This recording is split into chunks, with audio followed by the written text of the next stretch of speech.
Ujambo, karibu kwenye somo letu siku ya leo. Tunaenda kujifunza namna ya kutengeneza table of content au yaliyomo, au tunaweza kusema jedwali la maudhui. Twende moja kwa moja nikakufundishe. Basi kwa nini tujifunze table of content au yaliyomo? Hii inasaidia uvinjari haraka, huongeza mpangilio wa hati, inaokoa muda, lakini inaboresha utaalamu wa hati, inaweza kusasishwa ki-automatic. Sasa vyote hivi tunajifunza siku ya leo kwa dakika kadhaa tu chapu, tukajifunze namna kutengeneza table of content. Kabla tujaendelea, usisahau kusubscribe, kulike, comment. Kama kuna maswali usisite kuniuliza na mimi nitakujibu. Uzuri nipo active muda wote, naweza kukujibu swali lako. Sasa huu ndio mfano wetu wa table of content. Inasaidia kwa sababu vitu vyote ambavyo viko ndani vinaonekana hapa, lakini ninavyosema automatic kwamba unaweza kwenda moja kwa moja ukafika sehemu husika. Sasa naifute table of content ili tuweze kutengeneza ya kwetu haraka tu, na natumaini utaelewa vizuri kabisa. Sasa ili kutumia table of content lazima uwe na kitu kinaitwa heading. Sasa heading zinapatikana wapi? Kwenye Microsoft Word yako utafungua hapo kwenye sehemu inaitwa home. Kuna heading kadhaa ziko hapo juu. Sasa hizi heading ndizo ambazo zinatakiwa zitokezee kwenye Microsoft, kwenye table of content yako. Sasa hizi heading zinatokeaje? Lazima uzitambulishe wewe kama wewe. Cha kufanya, kwa mfano hii hapa ni heading, maana yake ni kichwa.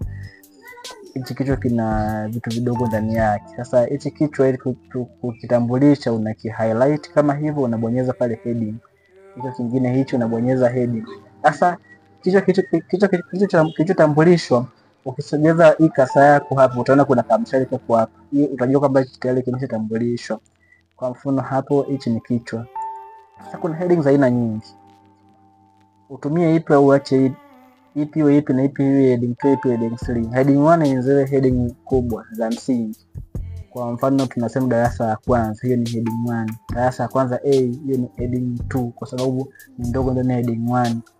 Alafu darasa la kwanza A, column ya kwanza inaweza ikawa ni heading 3 kwa sababu hiyo ni ndani ya darasa la kwanza A, ndani darasa la kwanza. Sasa twende tujifunze, utazidi kuelewa vizuri. Hizi zote mimi naziweka heading. Na hapa nina mfano ninatumia ni mfano katiba ya kikundi kimoja. Ninataka nikufundishie. Inawezekana sio katiba unaifanya kazi, ni kazi nyingine pia. Hii inaweza kukusaidia pia. Nazitambulisha zote hizi heading. Hiyo ninaweka heading 1 kwa sababu ni kichwa kikuu. Hii naweka pia heading 1, hii naweka. Lakini samani kidogo hapa ni uongozi wa kikundi. Hii ni heading 1. Lakini kwenye uongozi wa kikundi kuna mwenyekiti, katibu na mtunza hazina. Hapa kuna kazi zao. Hizi haziwezi kuwa vichwa vikuu kwa sababu gani? Liko chini ya uongozi. Kwa hiyo zinaweza nikaziweka zikawa nini? Heading 2. Nika highlight hapa naweka heading 2, na highlight hapa naweka heading 2 kule. Naendelea mapato ya kikundi, hiyo na pia naweka pia na yenyewe heading 1, mikopo heading 1. Alafu kuna hii riba ya mikopo, hii iko ndani ya mikopo, kwa hiyo hii inaweza kuwa heading 2. Na leta na heading 2. Fine, hii inajitegemea, hiyo ni heading 1. Sasa baada ya kuweka tayari hizo heading, unatakiwa uje pale kwenye sehemu ambayo unataka hiyo yaliyomo au table of content ikae. Kwa mfano mimi nataka hii table of content ikae hapa, na hii inashusha chini. Kwa nabonyeza control na enter kwenye kipad yangu, na kisha bonyeza tayari. Hapa ndipo nakuja kuiset hiyo table of content. Na set vipi table of content? Nakuja kwenye reference, kwenye Microsoft yangu, kwenye reference nakuja table of content, nachagua table of content kati ya hizo hapo mbili. Naweza kuchagua kwanza au ya pili. Mimi nachagua kwa leo ya kwanza. Wewe tu unataka kuchagua ya kwanza au ya pili. Nikishachagua tayari, basi hapa nakuta zile table of contents zimekaa automatic. Umeona table of contents zimekaa automatic. Lakini kwenye hii hapa hii heading haiwezi kubadilika. Kwa hiyo unaweza kubadilisha kama kawaida. Unakuja pale unabadilisha mwandiko, pengine unabadilisha mwandiko na ukubwa, size. Lakini pia unaweza kubadilisha ukaweka pengine yaliyomo, kama ni kazi ya Kiswahili yaliyomo. Au fungu unaweza ukaweka jina lolote ambalo unataka pia uweke kwenye kazi yako. Hiyo tu vile ambavyo wenyewe unataka.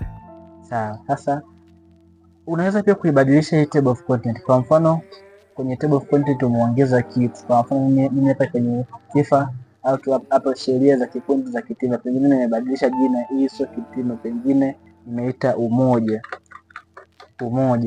Kwa hiyo sheria za kikundi cha Umoja. Nikishabadilisha hapa, ndio umuhimu wa table of content ambao ni automatic tofauti na ile ya kuandika. Nikija kwenye hapa kwenye heading, kwenye table of content kwenye algorithm yangu, naweza nikaja kusema update.